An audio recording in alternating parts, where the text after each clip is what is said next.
روایت ہے لبید بن عاصم یہودی اور اس کی بیٹیوں نے نبی پاک علیہ الصلوۃ والسلام پر جادو کر دیا تھا، جس کا اثر نبی پاک علیہ الصلوۃ والسلام کے جسم مبارک پر نمودار ہوا، لیکن آپ کے قلب اور عقل اور اعتقاد پر اس کا کوئی اثر نہ ہوا۔ چند روز کے بعد جبریل امین علیہ الصلوۃ والسلام حاضر خدمت ہوئے اور انہوں نے عرض کی، یا رسول اللہ صلی اللہ تعالی علیہ وسلم، ایک یہودی نے آپ علیہ الصلوۃ والسلام پر جادو کر دیا ہے، اور جادو کا کچھ سامان ہے وہ فلاں کنویں میں ایک پتھر کے نیچے دبا دیا گیا ہے۔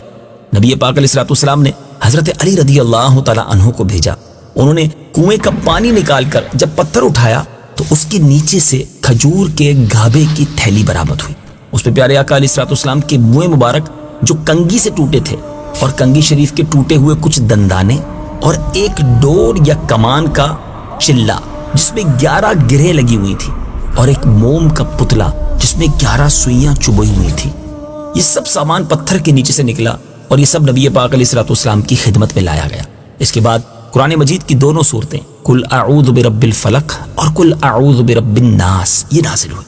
ان دونوں صورتوں میں 11 آیتیں ہیں، اور ہر ایک آیت کے پڑھنے سے ایک ایک گرہ جو تھی وہ کھلتی جاتی، یہاں تک کہ سب گرہیں کھل گئیں اور نبی پاک علیہ الصلوۃ والسلام بالکل شفایاب ہو گئے۔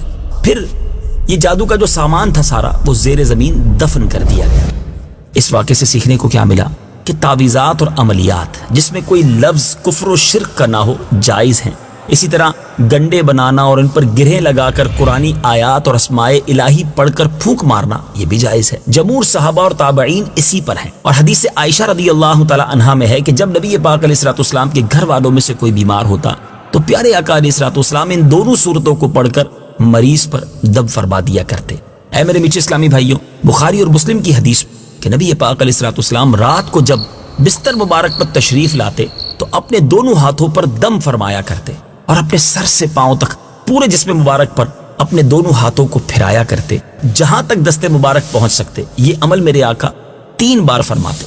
خلاصہ یہ ہوا کہ قل اعوذ برب الفلق یعنی سورہ فلق اور قل اعوذ برب الناس یعنی سورہ ناس، یہ دونوں صورتیں جن، شیاطین، نظر بد اور آسیب، تمام امراض خصوصاً جادو ٹونے کا مجرب علاج ہے۔ ان کو بار بار پڑھ کر مریض پر دم کریں، اور کھانے، پانی اور دواؤں پر پڑھ کر پھونک ماریں، مریض کو کھلائیں پلائیں، انشاءاللہ تعالی ہر مرض خصوصاً جادو دفع ہو جائے گا اور مریض شفایاب ہو جائے گا۔ اسی طرح قرآن پاک کی دوسری بہت ساری صورتوں کے خصوصی فوائد ہیں جن کو کتابوں میں پڑھا جا سکتا ہے۔ اور اے میرے میٹھے اسلامی بھائیوں، قرآن پڑھتے جائیں تو انشاءاللہ بہت ساری چیزوں سے شفا مل جاتی ہے۔ بیماری، مرض وغیرہ ہو تو وہاں دور ہو جاتی ہے، لیکن شرط یہ ہے کہ پڑھنے والا پابند شریعت اور رزق حلال پر کاربند ہو، اور نمازوں کی پابندی کیجیے، حلال روزی، صرف حلال روزی کمائیے اور کھائیے۔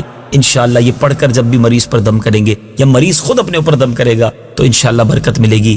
اللہ کریم سارے مریضوں کو شفا عطا فرمائے اور ہم سب کو فیضان قرآن نصیب فرمائے۔ دین کی بات پھیلانا صدقہ جاریہ ہے۔